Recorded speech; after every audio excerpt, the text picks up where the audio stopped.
চুড়ি কেন পরি না এটা নিয়ে তোমাদের অনেকেই প্রশ্ন করো। আমি এক কথায় সাজতে বেশি পছন্দ করি না, বাড়িতে সবসময় নর্মাল থাকতে আমি বেশি পছন্দ করি।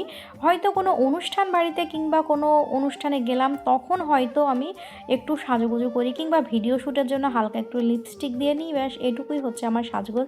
কারণ বেশিক্ষণ সেজে গুজে থাকলে আমার ভীষণ শরীর খারাপ করে। আর প্রতিদিন যদি আমি এই কানে, গলায়, নাকে, এই হাতে চুড়ি এগুলো যদি পরে থাকি তাহলে মানে আমার একটা মানে কি বলবো বোঝ বোঝ মনে হয়। যতক্ষণ পর্যন্ত আমি এগুলো খুলবো না ততক্ষণ পর্যন্ত আমার মনে শান্তি হয় না। আর কালকে যেহেতু মানে প্রথম রমজান শুরু, তো বাড়ির কাজকর্ম কিন্তু সেই সকাল সকাল উঠেই কিন্তু কমপ্লিট করে নিয়েছি। আর করেই কিন্তু আমি স্নান করেছি। আর রাত্রিবেলায় আমি কালকে দিয়েছিলাম চুলে তেল। তেল দেওয়ার পর ঘুম থেকে উঠে নিজের মুখটা দেখছি তো মনে হচ্ছে চূর্ণি চূর্ণি ভাব, একটা মনে হচ্ছে কার বাড়ি থেকে কী যে চুরি করে নিয়ে এসেছি আমি। সেম এরকম একটা নিজের মানে ফেসটা দেখে এরকম মনে হচ্ছিলো, তাই আমি ঝটপট করে আগে স্নানটা করলাম। স্নান টান সেরে এসেই কিন্তু এখানে এসে বসে আছি।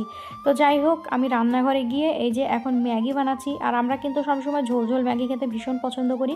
তো দেখতে পাচ্ছ ম্যাগির ভিতরে কিন্তু আমি একটা ভেজিটেবল স্যুপের প্যাকেট ছিল সেটাও কিন্তু দিয়ে দিয়েছি। আর ঝোল ঝোল ম্যাগি আমাদের ভীষণ ভালো লাগে, সঙ্গে একটা ডিমও ফাটিয়ে দিয়েছি। তো এইভাবে ম্যাগি খেতে কে কে পছন্দ করো অবশ্যই কিন্তু তোমরা কমেন্টস করে জানাবে। আর তোমরা যদি এই ম্যাগির রেসিপিটা চাও অবশ্যই আমি তোমাদের দিয়ে দেবো। তো এখন আমি বসে বসে খাচ্ছি। আর আমাদের একটা কিন্তু কথা বলার গ্রুপ আছে, সেই গ্রুপে সবার সঙ্গে আমি আড্ডা দিচ্ছি আর খাচ্ছি আর ভিডিওটা রেকর্ডিং করছি। বেশ ভালোই লাগে, কারণ দিন শেষে এই বন্ধুবান্ধবগুলি হচ্ছে আমার অনেক আপনজন, কারণ এরা আমাকে ভীষণ পরিমাণে কেয়ার করে, ভীষণ ভালোবাসে। তো এদের সঙ্গে আমি সব সময় কাটাই, এটাই হচ্ছে আমার কাছে অনেক বড় পাওয়া যে আমি এমন এক মানে কিছু বন্ধু বান্ধব পেয়েছি। সে যাই হোক গাইজ, সবসময় হাজব্যান্ড সবসময় যে বয়ফ্রেন্ড আপন মানুষ হয় এটা নয়, কিছু কিছু সময় বাড়ির মানুষের থেকেও না বন্ধুত্বের সম্পর্কটা একটু বেশি হয়। তো আমি এখন যাচ্ছি যুবসাথীর ফর্ম জমা দিতে, ঠিক আছে।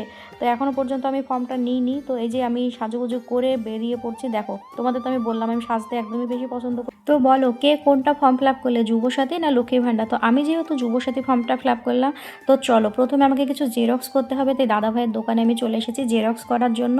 তো এখন আমার সব অ্যাডমিট মার্কশিট, তারপরে ওই যে আধার কার্ড, ভোটার কার্ড, এগুলো সব জেরক্স করতে হবে। তো দাদা ভাই আমার ভিডিও দেখে তাই আমাকে চিনতে পেরেছে, তাই সেই জন্য। এবং দাদা ভাইয়ের দোকানে কিছু কিছু মেয়ে ছিল, তারাও বলছে আমার ভিডিও দেখে, ভীষণ ভালো লাগছিলো।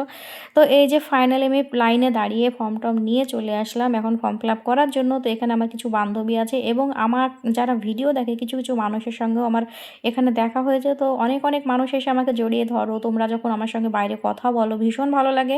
তোমরা এভাবে ভালোবাসা দিও, সাপোর্ট করো, জাস্ট এটুকুই চাই তোমাদের কাছে, আর কিচ্ছু চাই না। সবাইকে অনেক অনেক ভালোবাসা রইল।